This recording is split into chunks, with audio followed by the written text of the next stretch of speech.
Should you sell your home as is, or should you make repairs first? This is oftentimes a question that I get as people are getting ready to get their house on the market or for sale, or maybe even, they're thinking, hey, in a couple of years, we're going to be making a move. Should I do this? Should I do this? Should I not do that?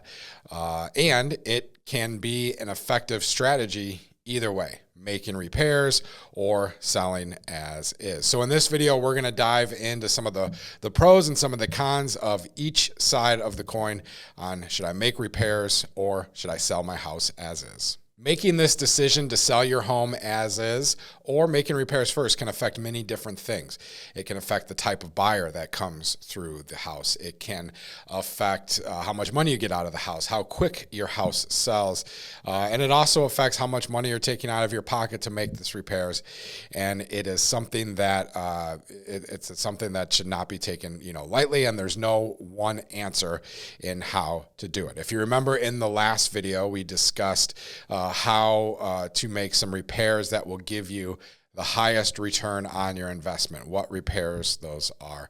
You never want to necessarily go in and just start renovating the entire house thinking you're going to get your money out of it. So let's start talking about some of the pros and some of the cons of each thing, starting with making repairs first. So making repairs. This is something that many people, they decide to do before selling their house. And some people think they need to do more than they actually do. One of the pros of making some of the repairs first is that it can open the house up to more buyers. For instance, if you have some peeling paint or some electrical outlets or, handrails, minor things that need to be replaced to make the home eligible for an FHA appraisal, those can be a good thing to do. They're very minimal costs, and it'll make the house eligible for an FHA buyer, which opens it up to a larger pool of prospective buyers that are going to come through the house. And as a con, on the flip side, if you don't do those repairs, then it limits the pool. And sometimes, depending on what the repairs are, you may start attracting, more investors, people that are trying to get a deal or undercut the price, or they start, adding up all the things that they need to do to the house and take that off of the price. So making those repairs can lead to, getting more buyers through the door, leading to more money in your pocket. Also, making those repairs can cause for a quicker sale. Doing certain things, like we talked about in the last video, just sprucing up a bathroom or sprucing up the landscape a little bit.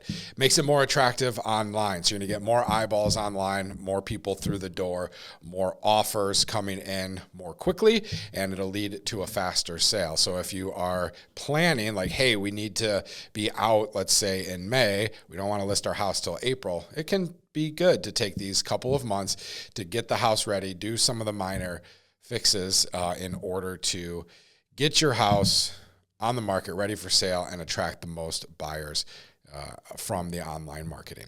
All right, some of the cons to making these repairs, of course, it's upfront money, right? You have to, lay out the money ahead of time in order to spruce up the landscaping or redo the bathroom a little bit. And those can become costly, especially as you're planning to make a move. Moving is very expensive. Yes, there's closing costs when you're selling the house, but there's also costs for, boxes and movers if you decide to use them, and purchasing your next house, or, if you're renting your next house, you need the security deposit in the first month's rent. So outlaying that cash ahead of time can be a little strenuous, especially depending on the amount of repairs that you are trying to do.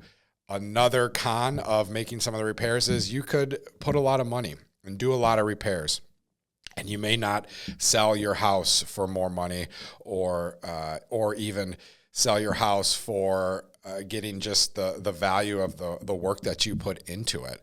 There's certain things that you do to the house that have a very low return on investment.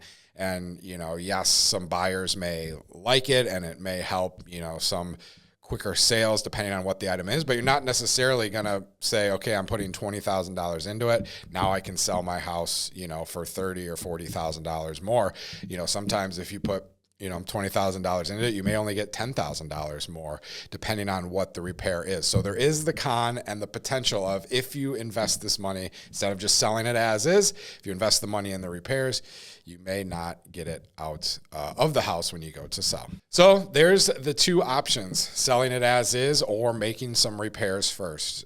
Again, like I said, there's no one right answer. Sometimes it's a combination of two things, making a few repairs that'll help open it up to maybe some FHA buyers and broadening the buyer pool, but not doing full remodels or full window replacements or a bunch of other stuff that aren't going to really affect the value as much, and a buyer isn't going to pay a ton more for the property just because you did those repairs. So if you're interested in what you should do, should I sell it as is? Should I make repairs first? Give me a call, comment below. We can set up a time to meet. I'll walk through the property with you, talk about the different options. Yes, maybe this would be a good idea to make that fix. Nah, this, I wouldn't fix that. I would just, sell it as is, sell that particular item as is. There are many different avenues and many different options you can take when making this decision to sell your house as is or make some repairs first. So don't forget to comment below if you want to set up a time to have me walk through the house with you to help you make that decision. And again, don't forget to like and subscribe to the page, as more of these videos will come out as we discuss homeowner tips and how to invest and buy and sell in real estate the best way possible. Thanks for watching.